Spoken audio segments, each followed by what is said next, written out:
ఇప్పుడు మనం రైతులు ధాన్యము ఇట్లా రోడ్ల మీద పోసుకొని ఇక్కడ రైతులు అయితే ఉన్నారు, వాళ్ళని అడిగి తెలుసుకునే ప్రయత్నం చేద్దాం. ఇప్పుడు మనం చూసుకుంటూ వచ్చినాం, అది నిజామాబాద్ నుండి ఆర్మూర్ పోయే హైవే రోడ్ అది.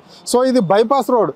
అంటే ఇక్కడ రైతులు మాత్రము ఇక్కడ ఈ ధాన్యాన్ని ఇక్కడ రోడ్ల మీద పరిచి వాళ్ళు కూర్చోవడం అనేది జరిగింది. అంటే ఎండకు ఎండుతున్నాయి, వానకు తడుస్తున్నాయి అనే మాట మనకైతే అర్థమవుతుంది. ఇక్కడ స్పష్టంగా చూస్తున్నాం. ఈ నిజామాబాద్ జిల్లాలో ఎక్కడ చూసినా రోడ్ల మీద మాత్రము ధాన్యము పోసుకొని రైతులు అయితే కూర్చున్నారు. ఇప్పుడు మనము ఆర్మూర్ ప్రాంతంలో ఉన్నాం. ఇక్కడ చూస్తున్నాం ఒక్కొక్క కుప్ప ఒక మనిషిని ఎత్తు కుప్పలు మాత్రం ఇక్కడ ధాన్యం కుప్పలు అయితే కనిపిస్తున్నాయి. మరి ఇక్కడ ఈ రైతులు ఉన్నారు, ఈ రైతుల మాటలను అడిగి తెలుసుకుందాం. వీళ్ళ కష్టం ఏంటి, ఇక్కడ ఎందుకు పోసుకోవాల్సి వచ్చింది. ఇప్పుడు బైపాస్ రోడ్ మొత్తం నిండిపోయినట్లనే కనిపిస్తుంది ఆర్మూర్ది. సో మరి ఇక్కడ ఎన్ని క్వింటాల ధాన్యం పండిస్తారు ఈ రైతులు, ఎకరానికి ఆ పెట్టుబడి ఎంత అవుతుంది, మరి వాళ్ళ కష్టం ఏంటి. ఇప్పటి వరకు ఇది మే నెల, ఇప్పటికే దాదాపుగా గత ప్రభుత్వంలో అయితే ఇప్పటి వరకు ఈ ధాన్యం అనేది లేపడం అనేది అయితే జరుగుతుండే. మరి ఇప్పుడు మే నెల వచ్చింది, మార్చి ఏప్రిల్ వరకు కంప్లీట్ అయ్యేదేమో.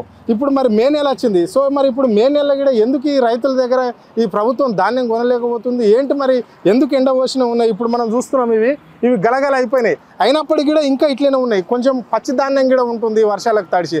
మరి ఎందుకు అనేది వాళ్ళ మాటలను అడిగి తెలుసుకునే ప్రయత్నం చేద్దాం. నమస్తే అన్న, చెప్పన్నా ఏందన్నా మరి ఇంత ధాన్యం పోసుకొని ఇక్కడనే పడిగాపులు కాస్తున్నారు మీరు అంతా, ఎందుకు ఈ పరిస్థితి ఏంటి?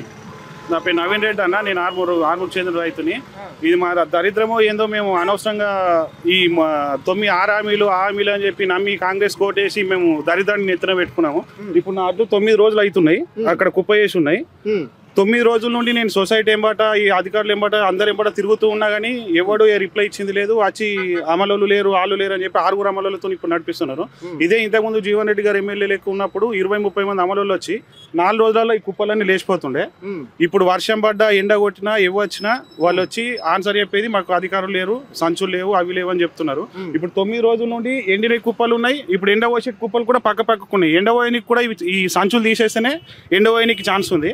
ఇప్పుడు ఆ సంచులు నా సంచులు అన్ని ఇప్పుడు ఆల్మోస్ట్ ఇంకో 20 రోజులు 30 రోజులు అయినా కానీ తగ్గని అది ఉంది. ఇంకో 10 రోజులు అయితే వర్షాకాలం చాలా సిచ్యువేషన్ ఉంది. కానీ మా దరిద్రానికి ఇప్పుడు ఈడ ఆర్మూర్లో ఈ రాకేష్ రెడ్డి మాటల్లో ఇక్కడ అతన్ని గెలిపించుకొని అది నాశనమైనాము.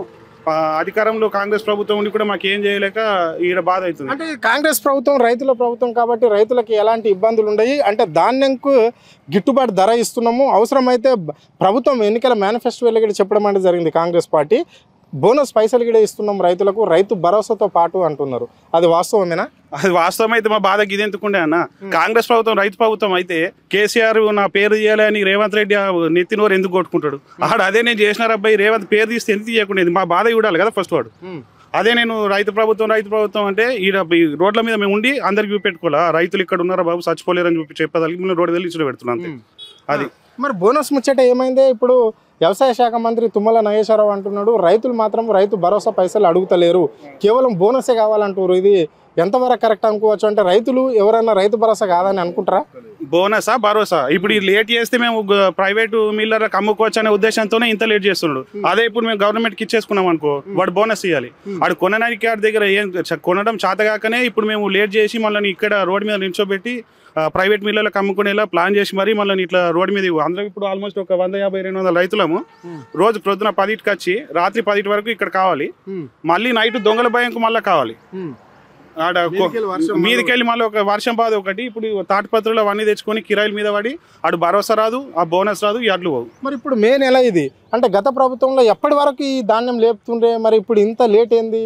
అంటే ఇంకా టైం ఉందా ఈ ధాన్యం లేపడానికి? ధాన్యం లేపడానికి ఆల్రెడీ ఇప్పుడు మే 1st వీక్ లోపు అన్ని ఆల్మోస్ట్ అయిపోయి ఇప్పుడు ఈ రోడ్లన్నీ ఖాళీ ఉండేది.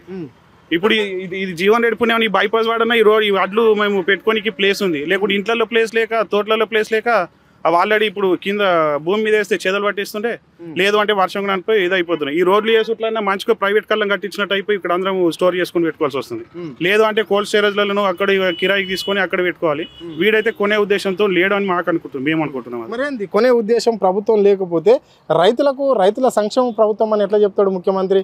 రైతుల గురించే రైతులకు పెద్దపీట చేస్తున్నాము పదే అంటాడు ఆయన. నేను ఒక పెద్ద రైతునే అని ముఖ్యమంత్రి అంటాడు. ఆ వాక్యాలు మీకు తెలివయా? ఆడ పెద్ద రైతా పొట్టి రైతా? అదే వాడు రైతు అయితే ఇప్పుడు ఇంకో ఈ అడ్లన్నీ వెళ్ళిపోయి నెక్స్ట్ మీరు ఇంకైనా వేసుకోండి అని చెప్పాను కానీ ఉంటుండే. వాడికి ఇప్పుడు ఏంది, నేను చేస్తున్నాను ఇంకా 3 ఏళ్ళు టైం పాస్ చేయాలి. వాడు కేసీఆర్ నోట్లే పేరే లేదనే 3 రోజుల నుండి కొట్టుకుంటున్నాడు. ఈ అడ్ల గురించి కొట్టుకునేటట్టున్నాడు వాడు. ఇక్కడ ఏ అధికారులు అయినా సరే, ఇప్పుడు మా దగ్గర కాంగ్రెస్ ఇన్ఛార్జ్ వాడు వినయ్ రెడ్డి ఉన్నాడు. వాడికి ఆ మట్టిలకు వీటికి పైసలు కావాలని మా అడ్ల దగ్గరకు వచ్చి ఒక్కరోజు వచ్చి మాట్లాడించినోడు కాదు. వచ్చి మరి ఏమైందా మరి ఏం చేద్దామని పోయి మేము అడుకోతే ఈ అట్లా క్వింటల్ హిసాబ్లో మంచి క్వింటల్ రూపాయి 2 రూపాయలు తీసుకునేటట్టు ఉన్నాడు. కానీ మాకు ఏం చేసేటట్టు అయితే లేదు. మరి ధాన్యం కొనుగోలు ధర ఎట్లా ఉంది? ధాన్యం కొనుగోలు ధర అంటే ఇప్పుడు గవర్నమెంట్ తీసుకున్న ధర అయితే సేమే ఉంది, అందరికి ఇచ్చినట్టే ఇస్తున్నారు. కానీ బోనస్ అనేది డౌట్. ఇక సన్నపట్లు అయితే తీసుకునే ఉద్దేశంతో లేడు. ఈ దొడ్డట్లు అయితే ఇంకా నిలబడుతుందా 2 నెలలు పడుతుందో చూడాలి. అది ఓకే. మరి ఇప్పుడు రేవంత్ రెడ్డి ఒక్కసారి ఒక మాట అంటుంటాడు, రైతు ఏడుస్తే రాజ్యం బాగుండదు, ఎద్దు ఏడుస్తే రైతు బాగుపడాడు అంటాడు. మరి అది ఎంతవరకు కరెక్ట్ అనుకోవాలి? మరి ఇంతమంది రైతులను ఇంత ఇబ్బందులు పెడుతున్నట్లు ఈ ప్రభుత్వం తీరును చూడొచ్చా? కరెక్టే, రైతు ఏడిస్తే రాజ్యం బాగుపడదని వాడు చెప్తాడు. కానీ రైతులు రోడ్డు మీదకి చేయడారు కదా. ఒకవేళ ఏడితే మీడియా చూడదు కదా. అది ఏడ్చింది ఎదుటోళ్ళకి కనబడక బాగుపడదు అని చెప్పి అది మాట్లాడుతుంది అంతే. కానీ ప్రభుత్వం చేస్తుంది అయితే రైతులకు ఏం లేదు. రైట్, చెప్పండి అన్న, ఏంటి మరి మీ అన్ని కుప్పలు ఉన్నాయి, ఎంత ధాన్యం ఉంది, ఏంది ఈ ప్రభుత్వ వైఖరి ఏంటి? ఇంత రైతులను ఇంత ఇబ్బందులు ఎందుకు పెడుతుంది? మేము రైతులను ఇబ్బంది పెడతలేము, రైతులకు రైతు భరోసా ఇస్తున్నాము, ఏకకాలంలో రైతు రుణమాఫీ చేసినాము అని చెప్పేసి రేవంత్ రెడ్డి పదే చెప్తుంటాడు. దీన్ని ఎట్లా చూడాలి? రేవంత్ రెడ్డి మాటలు ఖాళీ మాటలకే పరిమితమైనవి. అవి ఏ మాటలు కూడా అనుమతిలో లేవు. అన్నీ ఇప్పుడు మీరు చూస్తుంటే అర్థమవుతుంది. అంతా కుప్పలుగా గత 2 నెల రోజులుగా ఇక్కడనే ఎండబోతున్నాయి. ఈ చెడగొట్ల ఆనాలకు కూడా భయపడుతూ రైతు ముఖాన్ని మొగులు చూసుకుంటూ వీళ్ళు ఎప్పుడు తీసుకుపోతారు అని ఎదురు చూస్తూ ఎండడం మళ్ళీ రాత్రిలో ఇక్కడనే కావాలండి. రైతు బాగా కష్టానికి గురవుతుండు. దీన్ని కొంచెం తొందరగా హమాలీల్ని ఎక్కువ పెంచి ఈ వడ్లను తొందరగా కొనుగోలు చేయాలని ముఖ్యమంత్రి గారికి. మరి ఇక్కడ స్థానిక ఎమ్మెల్యే ఉంటాడు కదా, ఆయనకు మీరు ఎప్పుడన్నా కలిసిరా? ఇంత సమస్యలు ఉన్నాయి ఈ లోకల్లో అంటే రైతులందరూ గోసపడుతున్నారు, నెత్తి గుద్దుకుంటున్నారు. సో ఇప్పుడు పొద్దు మీకు ఒక బాధ, తెల్లారితే ఒక బాధ ఉంది, అంత ధాన్యం అంతా రోడ్లో ఉంది అని చెప్పేసి ఇక్కడ స్థానిక ఎమ్మెల్యేకి ఎప్పుడన్నా చాలా బిజీ ఉన్నాడు అండి. వర్గపోరు అలాగే కాంగ్రెస్ ఇన్ఛార్జ్ గారితో వాళ్ళ మేము తెచ్చిన ఫండ్స్ అదే వర్గపోరులో ఉన్నారు తప్ప ఇవి మధ్యలో ఈ రైతుల గురించి పట్టించుకునేంత సమయం వాళ్ళకి లేదు. మరి 15 నెలల వర్గపోరు అంటున్నారు. ఈ 15 నెలల్లో ఇక్కడ స్థానిక ఎమ్మెల్యే ఏ విధంగా అభివృద్ధి చేసిండు? ఇక్కడ అభివృద్ధి మాట పక్కకు పెట్టండి, ఫస్ట్ ఆ వర్గపోరే నడుస్తుంది. 15 నెలల నుంచి అదే నడుస్తుంది. ఇంకా 3 ఏళ్ళు కూడా అదే నడుస్తుంది. అది ఆర్మూర్ ప్రజలకు కూడా అర్థమైంది. ఎలక్షన్లు వచ్చినప్పుడు ఆర్మూర్ ప్రజలు తగిన బుద్ధి చెప్తారు. ఆర్మూర్ రైతులు కూడా వాళ్ళిద్దరికి, ఆర్మూర్ ఇన్ఛార్జ్కి ఎమ్మెల్యే గారికి ఇద్దరికి తగిన రీతిలో బుద్ధి చెప్తారు. అంటే గత ప్రభుత్వంలో పాలన తీరు ఎట్లా ఉంది, ఇప్పుడు మరి ఈ ప్రభుత్వంలో ఎట్లా అనిపిస్తుంది? అస్సలు పోలిక లేదండి, అస్సలు పోలిక లేదు. ఇట్లా ఎండబెట్టి ఎదురు చూసిన రోజులు లేవు. జీవన్ అన్న ఎమ్మెల్యేగా ఉన్నప్పుడు టిఆర్ఎస్ గవర్నమెంట్ లో ఇట్లాంటి రోజులు లేవు. ఇప్పుడు మళ్ళీ కొన్ని రోజులు అయితే వర్షాకాలం స్టార్ట్ అవుతుంది. ఈ ధాన్యం అప్పుడు ఎండిపోవాల్సి వస్తుంది. వర్షాకాలం స్టార్ట్ అయినా వీళ్ళు కొనే పరిస్థితులలో లేరు. అంటే కేవలం ఓన్లీ రైతులకే ఇట్లా జరుగుతుందా, లేకుంటే సబ్బండ వర్గాలకు ఇచ్చిన హామీలన్నీ కూడా నెరవేర్చే ప్రయత్నంలో ప్రభుత్వం ఉందా? ఇప్పుడు ఏ గవర్నమెంట్ వచ్చినా ఫస్ట్ రైతుల మీద ఫోకస్ చేస్తారు. ఈ గవర్నమెంట్కి రైతుల మీద ఫస్ట్ ఫోకస్ లేదు. రైతు బాగుపడ్డ తర్వాత వేరే అడ్మినిస్ట్రేషన్కి వెళ్తారు. ఫస్ట్ వీళ్ళనే చూసుకోలేకపోతే ఇంకా ఏం చేస్తారు? స్టేట్ గవర్నమెంట్లో కూడా వాళ్ళకు వర్గపోరే నడుస్తుంది. మినిస్టర్ల ఎప్పుడు సీఎంని దించేయాలా, మేము ఎప్పుడు సీఎం కావాలన్నదే ఉంది. వాళ్ళు ఆ పాలిటిక్స్లోనే బిజీ ఉన్నారు తప్ప రైతులను పట్టించుకునే ఉద్దేశం వాళ్ళకి ఏ పార్టీకి కూడా లేదు. బాబు, ఎన్ని క్వింటాల ధాన్యం రోడ్డు మీద పోసినావు? మరి ఎందుకు ఇంత ఎండలా ఇంత కష్టపడుతున్నావు నువ్వు? నాకు 2 ఎకరాల వ్యవసాయం పొలం ఉన్నది. తీసుకొచ్చి 24 రోజులైంది వడ్లు పోసి, ఇప్పటికీ లేదు. అమ్మాలోళ్ళు 15 మంది అమ్మాలోళ్ళు వచ్చిండ్రు. వాళ్ళు పోంగ 6 మిగిలింది. ఈ రోజు 6 2 రోజులు ఒక లోడు నింపుతున్నారు కాంత చేసి. వడ్లు ఎండబోవటం జాగలేక 1600 క్వింటాలు 1800 క్వింటాలు ప్రైవేట్ వాళ్ళకి అమ్ముకుంటున్నారు. సన్నపాటు వేరే రైతులు జాగలేదు. ఈ రోడ్డు బైపాస్ రోడ్డు జీవనానంద గారు కిలోమీటర్ రోడ్ వేసిండు. ఈ రోడ్డు ఒకటి మాకు రైతు పాత్పాండంగా అయిపోయింది. ఇప్పుడు సగం రోడ్డు మొత్తం రైతులకు అయిపోయింది, సగం రోడ్డు ప్రజలకు అయిపోయింది. ఒక కిలోమీటర్ మొత్తం రోడ్డు కిలోమీటర్ ఎల్ల కుప్పలు మీరు పోయి చూసిండు. ఇప్పటికీ వడ్లు లేపింది లేదు. 2 రోజులకు ఒక లోటు లేపుతున్నారు. 8 మంది 6 లోటు ఏం లేపుతారు వడ్లు? పచ్చి జాగ ఎంతవరకు ఇటు పోతే కిలోమీటర్ రోడ్ హైవే రోడ్ మీద లంకాపూర్ సైడ్ రోడ్ ఇటు 1 కిలోమీటర్, ఎటు పోయినా 3 కిలోమీటర్ల పొడుగా అట్లు కుప్పాలు ఉన్నాయి. ఇక్కడ అధికారులు చూస్తలేరా? హైవేల్ని మీరు పరుచుకొని ఉన్నారు, ఇక్కడ ఎమ్మెల్యే ఉంటాడు, మళ్ళీ అధికారులు ఇక్కడ ఈ రోడ్లను తిరుగుతుంటాడు, ఇంతమంది రైతుల గోస బాధ అలా కనబడలేదా? సీసీ ఉంటుంది, మరి సీసీకి ఎట్లా ఉంది, ఆ ధర ఎట్లా ఉంది, ఏంది మరి బోనస్ పైసలు అంటే మిమ్మల్ని పలకరించిన ఇక్కడ రైతు సంఘాల వాళ్ళు కూడా ఉంటారు. మరి మీరు ఎప్పుడన్నా పోయి కూడా అక్కడ అధికారులను కలిసిరా? మాకు స్థానిక ఎమ్మెల్యే ఒక్కసారి మాకు కలిసింది లేదు రైతులకు. ఇన్ఛార్జ్ ఎమ్మెల్యే అంటారు నేను రిటైర్ చేసిన ఆయన ఇప్పటి అడ్డమా ఎందుకు లేవు ఏంటి ఒకసారి రైతుతో కలిసిపోవటము, రైతు పరిస్థితి ఏముంది అది అని కూడా ఇప్పటికీ వచ్చి కలిసిందే ఒక రైతును కూడా.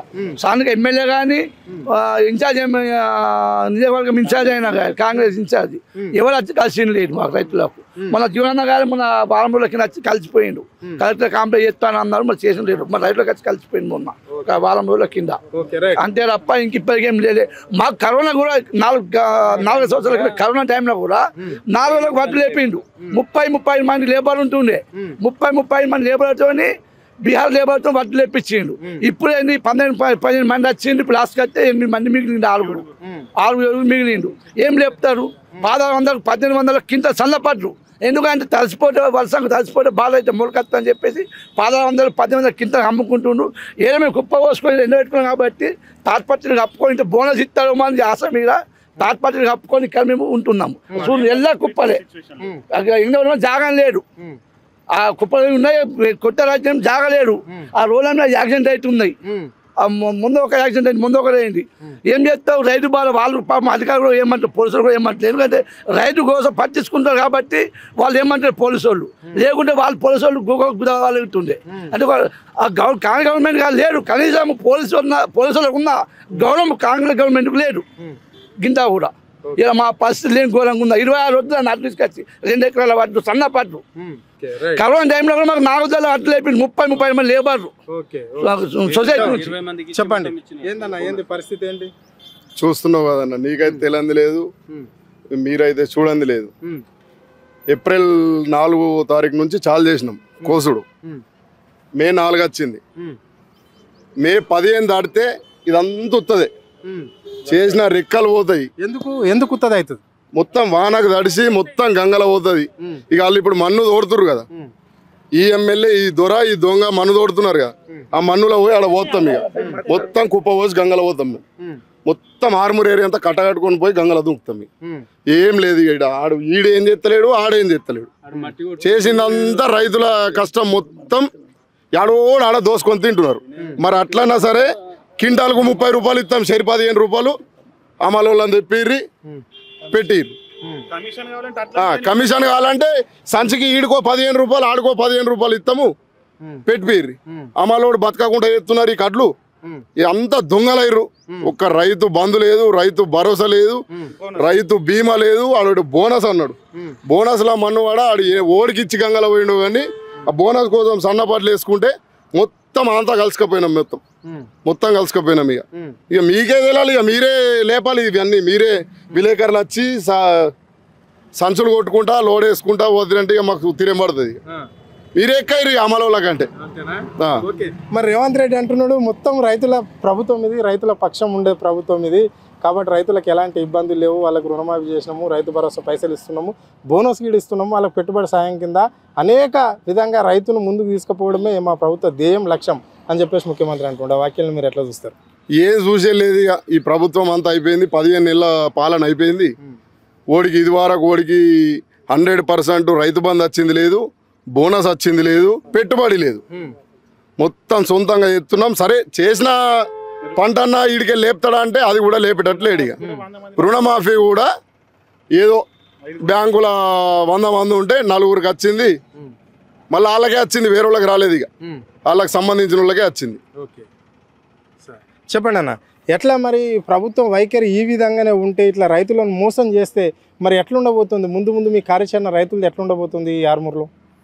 ఇప్పుడు మనం చెప్తా ఉంటాం కదా అన్న, ఎక్కడైనా కానీ రైతు వేసిన రాజ్యం బాగుండదు, ఎద్దేసిన వ్యవసాయం బాగుండదు అని చెప్తాం కదా. ఇప్పుడు అదే జరుగుతుంది తెలంగాణ ప్రాంతంలో.